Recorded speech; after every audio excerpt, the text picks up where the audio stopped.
ఓం నమ శివాయ. ఓం శ్రీ లలితాదేవి నమ. ఓం శ్రీ గురుభ్యో నమ. శివానందలహరి 84వ శ్లోకం.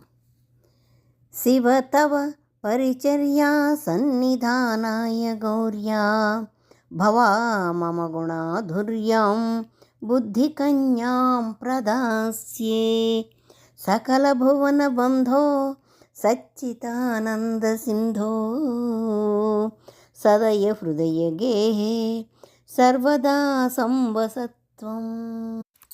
శివానందలహరిలో ప్రతి శ్లోకం ఒక తమాషాగా ఉంటుంది. ప్రతి శ్లోకంలోనూ కూడా తమాషాగా ఉంటుందన్నమాట. అలాగే ఈ శ్లోకంలో కూడా చాలా తమాషాగా శివుణ్ణి ఒక కోరిక కోరారు ఆచార్యుల వారు. ఓ శివ, ఓ భవ అని పిలుస్తూ తవ పరిచర్య సన్నిధానాయ గౌర్యా అన్నారు. నీకు సేవలు చేస్తూ నీ దగ్గరే, నీ పాదాల దగ్గరే, నీ సమక్షంలోనే ఉండాలని ఉందయ్యా. అది కూడా ఎవరితో? గౌర్యా, గౌరీదేవితో. ఆమెతో కూడా ఉంటాను.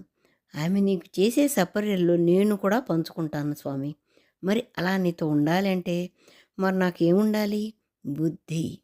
బుద్ధి అనేది మంచిగా ఉండాలి. ఓ భవ మమ గుణాఢ్యురాఢ్యం బుద్ధి కన్యాం. మమ గుణాధుర్వం బుద్ధి కన్యాం అంటే ప్రదాస్యే. మళ్ళీ అదొకటి. నాకు మంచి స్వభావం సుగుణాలు రాసిన కన్య నాతోనే ఉంది. దాని పేరు కూడా ఏంటి? బుద్ధి. ఆ బుద్ధి అనే కన్యను, ఆ కన్య కూడా చాలా మంచిదయ్యా. చాలా అందంగా ఉంటుంది. అంటే అందము అంటే ఇక్కడ రూపమే కాదు, మంచి మనస్సు, మంచి బుద్ధి కలిగింది మా కన్య. ప్రదాస్యే, నావుని నీకు ఇచ్చేస్తానయ్యా, దానం చేసేస్తాను. ఆమె ఎటువంటిదంటే గుణవతి, శీలవతి అయిన నా బుద్ధి కన్యను నీకే ఎందుకు ఇస్తానంటున్నావు? నేనే ఊరికే ఇస్తానంటల్లా. వరుణ్ణి చూసుకునే ముందు వరుడు ఎలాంటి వాడో కనిపెట్టాలి కదా. నీకేం తక్కువయ్యా? సకల భువన బంధు అంటే సకల లోకాలకి నువ్వే బంధువువి కదా.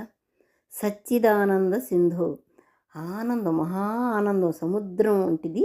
అలాంటి ఆనంద సముద్రంలో ఆవాసం కాబట్టి నీకు అలాంటి చోటిస్తే నా బిడ్డ సుఖపడుతుంది కదయ్యా. నా బుద్ధి అనేటువంటిది సుఖపడుతుంది కదా.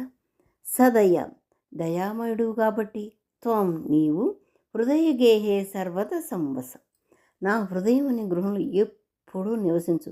ఆనందంగా, సంతోషంగా నా బుద్ధితో పాటు నువ్వు నా బుద్ధి అనేటువంటి కన్యను చేసుకొని నా బుద్ధితో పాటు నువ్వు ఆనందంగా, సంతోషంగా నా హృదయం అనేటువంటి గృహంలో ఉండవయ్యా అని ఆచార్యుల వారు శివుణ్ణి అడిగారు. నా హృదయం అనే గృహంలో నేను, నా కూతురు బుద్ధి ఉంటాం. బుద్ధి సకల సద్గుణ రాశి. నువ్వంటే పిచ్చి భక్తితో ఉంటుంది.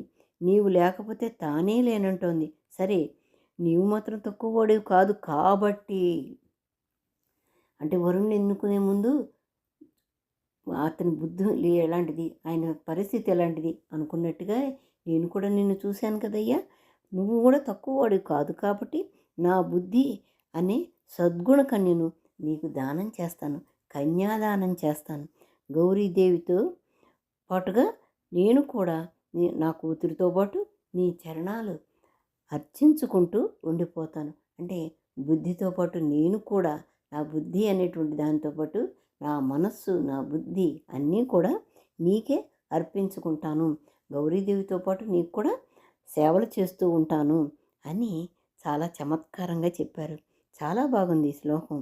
మనస్సు పగ్గాలు మన చేతిలో ఉంటే భగవంతుణ్ణి దర్శించుకోవచ్చు. ఓం నమ శివాయ. ఓం శ్రీ గురుభ్యో నమః.